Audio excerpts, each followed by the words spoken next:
جی بسم اللہ کیجیے. سر ہم جیسے قرآن میں ہر جگہ ڈفرینٹ نمبرز کا یوز دیکھتے ہیں، جیسے کہ 70 9 سے زیادہ 10 جاتے وغیرہ. اسی طرح جب ہم کوئی دعا دم کرنے کے لیے پڑھتے ہیں، جیسے نظر اتارنے کے لیے 3 بار سورہ کوثر، تو سر سوال یہ تھا کہ جیسے کلرس کا استعمال جو کلرس کا استعمال کرتے ہیں اس کا افیکٹ ویوز کے تھرو ہوتا ہے، تو سر نمبرز کا افیکٹ کیسے ہوتا ہے؟ نمبرز کا افیکٹ ریپیٹیشن ہے نا، اس کے 2-3 اثرات ہیں. یہ نیمرولوجی پوری ایک سائنس ہے، ٹھیک ہے، وہ انہی اثرات کو ڈسکس کرتی ہے. نمبرز جو ہیں یہ اپنی اسٹرینتھ رکھتے ہیں. میں آپ کو ایک چھوٹی سی مثال دوں، آپ بچے کو 1 چانٹا ماریں، آپ بچے کو 3 چانٹے ماریں، فرق کیا ہے؟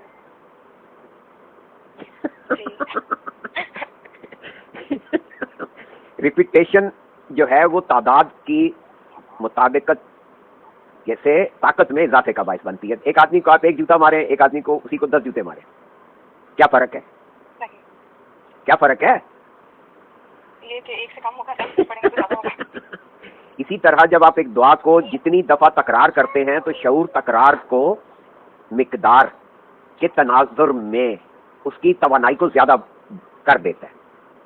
اسی لیے جب ہم کسی لفظ کی تکرار کرتے ہیں، کہتے ہیں کہ اللہ کا یہ نام 1.25 لاکھ دفعہ پڑھیں، تو 1.25 لاکھ دفعہ پڑھنے سے اس کی ریپیٹیشن کی وجہ سے اس کی اسٹرینتھ بڑھتی ہے. اس کے اندر جو نورانیت ہے وہ اتنی دفعہ ریپیٹ ہونے سے اپنے اثرات زیادہ چھوڑتی ہے یا کریٹ کرتی ہے.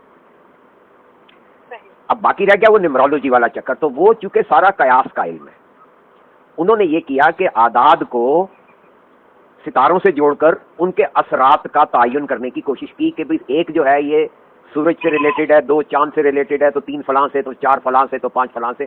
وہ اس طرح سے انہوں نے ستاروں سے کو ریلیٹ کر کے ان کے اثرات ازیوم کیے ہوئے. ایسا کچھ نہیں ہے. اگر آپ کا اشارہ اعداد سے اس قسم کی طاقتوں کی مراد تھا تو وہ نہیں ہے. روحانیت میں اعداد کو کسی اور طرح سے دیکھا جاتا ہے. اس میں دائرے اور ٹرائنگل کو دیکھا جاتا ہے. مثلا 1 جو ہے وہ سیدھی لائن ہے تو وہ ٹرائنگل سمجھی جاتی ہے. 2 جو ہے اگر آپ اردو میں لکھیں تو 2 اردو میں نیم دائرہ بنا کر ایک سیدھی لائن بنائی جاتی ہے. 3 جو ہے وہ 2 نصف دائرے بنا کر ایک سیدھی لائن بنائی جاتی ہے. 4 جو ہے وہ آدھی لائن ہے، پھر ایک نصف دائرہ ہے، پھر ایک نیچے لائن ہے.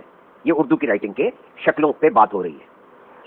کیونکہ یہ روحانیت میں یہ جو تعویذوں میں اعداد استعمال کیے جاتے ہیں وہ ان شکلوں کی بنیاد پر استعمال ہوتے ہیں.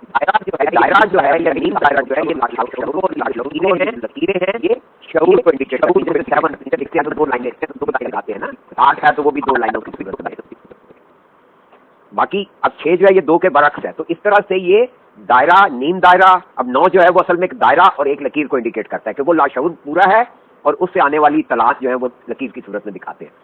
تو یہ جو اعداد کے حوالے سے بات کی، میں نے کہا کہ چلیں یہ اضافی بات بتا دیتا ہوں کہ روحانیت اعداد کو مثلث اور دائرے کی شکل میں دیکھتی ہے اور اس کی نتیجے میں متعلقہ انرجیز کا شعور کو متوجہ کیا جاتا ہے. یعنی جب ہم کسی ہندسے کو دیکھتے ہیں تو اصل میں ہمارا شعور اس طرف متوجہ ہو جاتا ہے. مثلا جب میں ایک کو دیکھتا ہوں تو میرے ذہن میں یعنی کہ ایک سیدھی لکیر، اللہ کی ایک ذات، جو بھی ایک چیز ہے کائنات میں، واحد چیزیں جو ہیں وہ ذہن سے گزرتی ہیں یا ان کی طرف دھیان جاتا ہے. وہ شعوری طور پہ جاتا ہے یا لاشعوری طور پہ جاتا ہے، لیکن جاتا ضرور ہے. اسی طرح جب ہم 2 کو دیکھتے ہیں تو وہ آدھا دائرہ ہے اور پھر اس سے ریلیٹڈ یعنی وہ لاشعور اور شعور کے کمبینیشن کی کہانی بن جاتی ہے. تو باقی یعنی ان کی اپنی کوئی فریکوینسیاں نہیں ہیں، ٹھیک ہے. فریکوینسی ان کی تکرار سے بنتی ہے. طاقت جو ہے تکرار سے بنتی ہے، فریکوینسی تو نہیں کہ ہوتی. وہ میں نے شروع میں مثال دے دی کہ کسی کو 1 چانٹا ماریں کہ 3 ماریں. اثر ظاہر ہے کہ زیادہ چوٹ لگے گی 3 میں، 1 میں کم لگے گی. تو اسی طرح جب ہم کسی اسم کی تکرار کرتے ہیں، وہ جو تعداد ہے، ایک آپ نے اعداد پوچھا اور میں نے تعداد کا بھی بتا دیا، تو واضح ہو گئی بات؟ جی بالکل واضح ہوگی sir. Thank you so much. My pleasure جی، مائی پلیجر جی. السلام علیکم سر. جی وعلیکم السلام.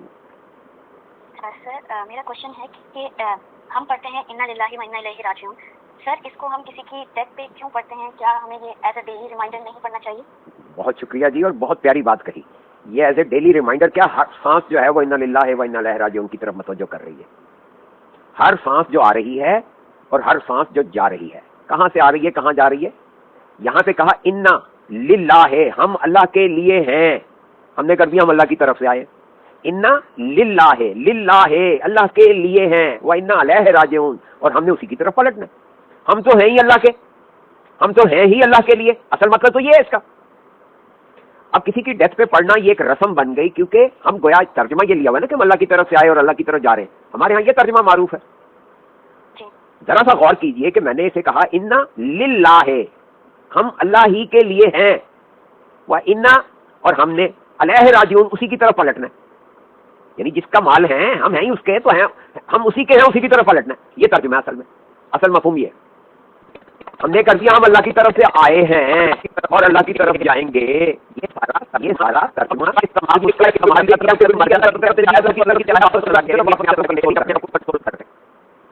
یا خود کو ریمائنڈ کرا رہے کہ تم نے بھی جانا ہے. کہانی تو یہ ہے نا کہ جو بھی مرتا ہے اصل میں اس کی رہائی آ گئی. بھائی جنت سے آپ کو نکالا گیا، دنیا میں آپ کو قید کیا گیا، اور ایک مقررہ مدت کے لیے متان الہین، ایک مقررہ مدت کے لیے آپ کو کہا کہ اس ڈیوریشن میں آپ نے ایک کام کرنا ہے. کیا کام کرنا ہے؟ آپ نے ثابت کرنا ہے کہ آپ نے بغاوت نہیں کی تھی، اور جس نے آپ کو بغاوت پہ ابھارا تھا آپ اس کو ڈیفیٹ کریں گے. آپ کی زندگی 50 سال ہے یا 100 سال ہے، میکسیمم یہی ہے نا، ایوریج 50 سال ہے تو میکسیمم 100 سال ہے. ہمیں اس 50-100 سال کی زندگی میں یہ بات ثابت کرنی ہے کہ میں شیطان کو ڈیفیٹ کر چکا ہوں اور وہ آئندہ مجھ پہ کبھی غلبہ نہیں پائے گا، تبھی تو آپ کو واپس آپ کی سیٹ ملے گی. اب ہم کہتے ہیں جی میں شیطان سے بچ گیا ہے، تو اب اگر ایک کھلاڑی جو رنگ میں اترا ہو وہ محض دوسرے کے مکے برداشت کر کے بچ جائے ہارنے سے، یعنی ناک آؤٹ ہونے سے بچ گیا، تو کیا آپ اس کو کامیاب قرار دیں گے؟ ہرگز نہیں. آپ اسے پوائنٹس کی بنا پہ ناک آؤٹ، مطلب کہ پوائنٹس کی بنا پہ ہرا ہوا مانیں گے کیونکہ اسے مکے پڑے. بھئی آپ کو ڈکلیئر کامیاب کب کیا جائے گا؟ جب آپ مخالف کو ناک آؤٹ کر دیں. ٹھیک ہے نا، آپ اس نے جتنے بھی وار کیے آپ نے کوشش کی کہ آپ کو لگے ہی نا. ٹھیک ہے نا، جیسے آپ نے دیکھا ہوگا باکسر میں یہ جو اصول ہیں اس کے لڑائی کے، وہی لڑائی کے یدھ کے وہی اصول یہاں دنیا میں شیطان کے ساتھ ہیں آپ کے. اب ہم نے وہ کام تو کیا نہیں، اب ہم مان رہے ہیں. ہر لہجہ میں یاد رہنا چاہیے کہ ہم ہیں ہی اللہ کے. جب ہم اللہ کے ہیں تبھی تو شیطان ہمیں بہکانا چاہتا ہے. اور ہم اللہ کے ہیں، یہ ہمارے اندر احساس اجاگر ہو جائے کہ میں اللہ کا ہوں، میرے اندر اللہ ہے. میرا سانس کون چلا رہا ہے؟ میرے دل کی دھڑکن کون چلا رہا ہے؟ تو اللہ چلا رہا ہے. تو میرا تو سونا مرنا جینا اٹھنا بیٹھنا کھانا کھیلنا کودنا کیا سب اللہ کے لیے نہیں ہے؟ یہاں پہ ہم شیطان کے داؤ میں یا اس کے چکمے کی وجہ سے یا اس کے بہکاوے کی وجہ سے یا چیزوں کی ملکیت کا دعوے دار بنے ہوئے. یہ سب سے بڑی شیطنت ہے. یہ میرا، یہ تیرا، یہ میرا، یہ تیرا، یہ تیرا، یہ میرا، یہ کرتے کرتے کیا ہے ہم شیطان کا شکار ہے. ہم تیرا میرا سے باز نہیں آ سکے تو باقی کیا باز آئیں گے؟ تو آپ نے بڑا اچھا پوچھا کہ انا للہ ہے. میں نے آپ کو اس کا ترجمہ واضح کر دیا کہ انا، دیکھیں نا الفاظ پہ ذرا خود غور کر لینا. انا للہ ہے کیا مطلب ہوا؟ ہم اللہ کے ہیں، ہم اللہ کے لیے ہیں. ہم کہتے ہیں ہم اللہ کی طرف سے آئے. یہ طرف کا لفظ کہاں سے آ گیا بیچ میں؟ یعنی اللہ کوئی اور ہے اور ہم کوئی اور ہے. اللہ نے ہمیں بھیجا دنیا میں اور خود وہاں اوپر بیٹھا ہوا عرش پہ. اللہ کا کرنا تمہارے اندر ہوں، یعنی اللہ نے آپ کو دنیا میں کتنی بڑی مطلب ہے کنسیپچل ایمبیگوٹی ہے. اگر یہ کنسیپچل ایمبیگوٹی دور ہو جائے اور کلیئرٹی آ جائے کہ ہم تو ہیں ہی اللہ کے بھائی ہیں، تو آپ کو اللہ والا بننے کی کوئی علیحدہ سے ضرورت رہی؟ آپ کو اصل میں صرف شیطان کو ڈیفیٹ کرنا ہے. اور جب اللہ آپ کے ساتھ ہے، آپ اللہ کے لیے ہیں، آپ لڑی اللہ بات سے رہے ہیں، کیوں نہیں ڈیفیٹ کریں گے؟ بالکل کر سکتے. ٹھیک ہو گیا؟ ٹھیک ہو گیا سر، تھینک یو. ویلکم. سر ایک اور کوشچن ہے. ارشاد. سر آپ نے پچھلے 2 ڈسکشنز میں یہ بات کہی تھی کہ ہم ابا حضور کی بات ضرور سنتے ہیں لیکن کرتے اپنی مرضی ہے. سر تو ہم یہ عادت کیسے بنا سکتے ہیں کہ ہم اپنی مرضی نہ کریں؟ شاباش، بہت پیارا سوال ہے. دیکھیں ہمیں اپنی مرضی کا شعور ہوگا اور ساتھ میں یہ شعور بھی ہوگا کہ مرشد کیا چاہتا ہے ہم سے. حضور مرشد کریم آپ سے ایک ہی بات چاہتے ہیں کہ آپ خود کا عرفان حاصل کریں، خود کو جانیں، یعنی اپنی صلاحیتوں سے آشنا ہو جائیں. یہ حضور علیہ الصلوۃ والسلام کا ارشاد ہے، اسی کی تکرار وہ کر رہے ہیں. من عرف نفسہ فقد عرف ربہ، کہ اگر تم خود آشنا ہو جاؤ، خود سے آشنا ہو جاؤ، واقف ہو جاؤ گے تو تمہیں معلوم پڑ جائے گا کہ میرے اندر ساری صلاحیتیں اللہ کی ہیں. تو اللہ کیا ہوا؟ آپ کو اپنا عرفان ہوتا ہی اللہ کا عرفان ہو جائے گا.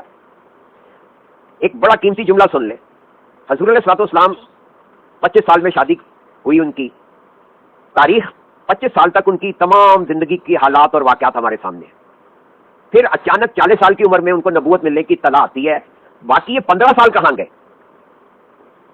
تاریخ میں اس کو بلیک آؤٹ کر دیا گیا، یا اس کو ڈیلیٹ کر دیا گیا، یا اس کو قابل توجہ نہیں سمجھا گیا.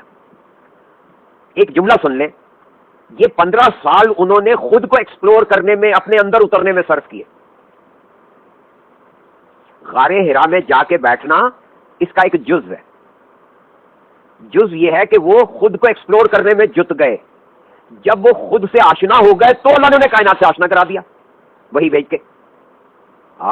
کیا بات ہے. اگر ہم خود سے آشنا ہو جائیں گے تب اللہ رب کریم ہمیں کائنات سے آشنا کر دے گا, کائنات کے بعد خود سے بھی آشنا کر دے گا.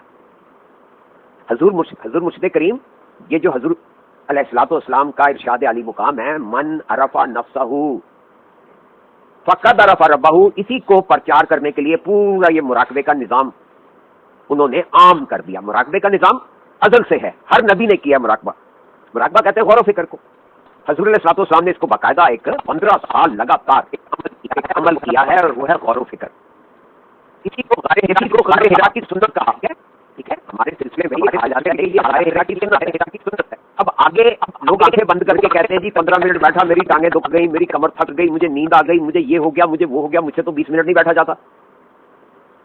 تو اب آپ خود ہی بتائیے کہ ایک جس نبی کی آپ امت ہیں اس نے 15 سال غار حرا میں دن رات وہاں رہتے تھے نا, 3-3 4-4 دن. تاریخ بتاتی ہے کہ وہ ستو جو کے ستو اور کھجوریں اور پانی, جو کی روٹی یا کھجور اور پانی ساتھ لے کے جاتے تھے. تو 2-2 3-3 دن وہ کیا کرتے تھے؟ جنہوں نے غار حرا دیکھا ہے وہاں پہ آدمی کتنی دیر بیٹھ سکتا ہے؟ 1 گھنٹہ, 2 گھنٹے, 4 گھنٹے. آخر وہ ایسی کیا مصروفیت تھی جو وہاں پہ جا کے چھپ کے بیٹھے رہتے تھے اور کیا کر رہے تھے؟ He was exploring himself. وہ جب اپنے اندر اترے, خود شناس ہو گئے, تو خدا شناسی بھی آ گئی. اب جس نبی کی سنت یہ ہے, اس کی امت اسی سنت کا انکار کیے جا رہی ہے, ہاں یا نہیں؟ تو آپ کا سوال کیا تھا؟ حضور مرشد کریم کی یہ بات سمجھ آ گئی آپ کو کہ بیسک بات ان کے تمام تعلیمات کا خلاصہ کیا ہے؟ میں نے کر دیا کہ اپنے اندر اتر جائیں.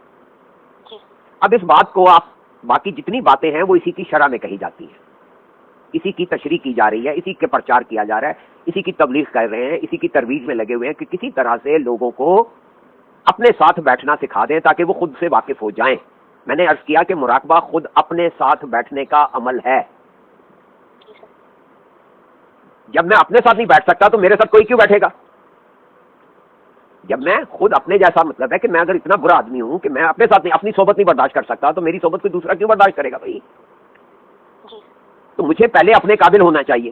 جب آپ خود اپنے آپ کو اس قابل بنا لیں گے کہ آپ کو خود اپنی صحبت اچھی لگے تو آپ دیکھیں گے کہ دنیا کو آپ کی قربت, آپ کی صحبت اچھی لگے گی.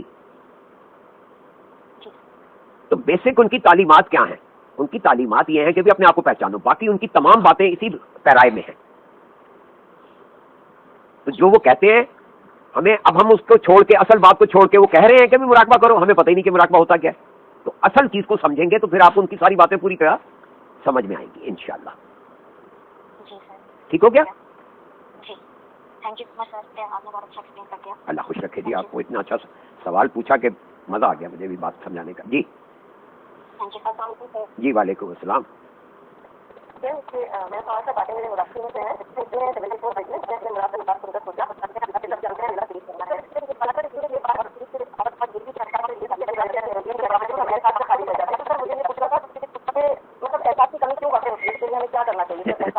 ظاہر ہے ہمارا احساس بھٹکا ہوا ہے, ہمارا احساس کی ڈائریکشن, احساس دنیا کی طرف ہے. ہمیں یہ کتنا شعور ہے کہ دو لوگ دیکھ رہے ہیں, لوگ کیا کہیں گے, کتنا شعور ہے ہمیں بھائی. دیکھیں نا, بچوں کو فکر ہے اماں ابا کیا کہیں گے, اماں ابا کو فکر ہے بچے کیا کہیں گے, بیوی کو فکر ہے خاوند کیا کہے گا, خاوند کو فکر ہے بیوی کیا کہے گی, اور اس پورے پریوار کو فکر ہے کہ محلے والے کیا کہیں گے, محلے والوں کو فکر ہے دنیا والے کیا کہیں گے. غور کریں ذرا, درجہ بدرجہ درجہ بدرجہ. بچے اسکول میں کہتے ہیں جی ٹیچر کیا کہے گا, میرے جو ساتھی طلباء ہیں وہ کیا کہیں گے. کسی کو دل میں یہ احساس ہے کہ اللہ کیا کہے گا؟ ہم نے کبھی بچوں کی تربیت کی؟ بھائی بچے ماں باپ کو سنتے ہیں کہ وہ کیا کہے گا, وہ کی کہے گا, کہ انہیں کی کہتا ہے. ہم یہی جملے وہ سنتے ہیں, کبھی ہمارے منہ سے سنا بچوں نے کہ اللہ کیا کہے گا؟ ایسے نہیں بولو, اللہ کیا کہے گا, ایسے نہیں کہتے, اللہ کو نہیں پسند. ایسے بولو گے تو اللہ کیا کہے گا؟ کبھی کہا کسی نے کسی بچے کو؟ نتیجہ یہ کہ چونکہ ڈائریکشن نہیں ہے, ہماری توجہ کی ڈائریکشن معاشرے کی طرف ہے, اللہ کی طرف ہے ہی نہیں ہے, لہٰذا اللہ کا احساس بھی نہیں ہے. لیکن ہم معاشرے کے ساتھ ہی تو جی رہے ہیں, تو ہم کس طرح اس کو جب آپ اللہ کو احساس کریں گے اور رہیں گے معاشرے کے ساتھ, اللہ کا